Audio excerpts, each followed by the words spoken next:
A bag contains 2 green, 4 blue, and 3 yellow discs. Alana selects 4 discs from the bag at random, one at a time, without replacing them. What is the probability that she selects all 4 blue discs? If Alana picks 4 blue discs in a row, the number of blue discs and the total number of discs will both decrease by 1 after each selection. For the first selection, there are 4 blue discs out of 9 total discs, so the probability of selecting the first blue disc is 4 to 9.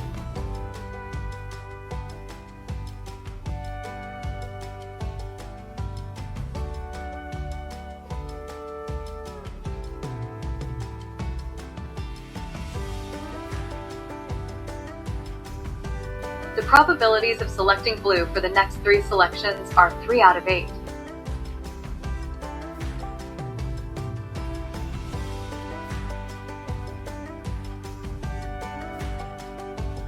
Then 2 7s and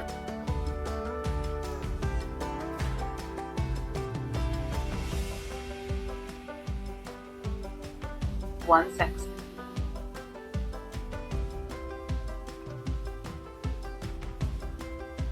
Finally, multiply all probabilities to answer for question, what is the probability that she selects all 4 blue discs?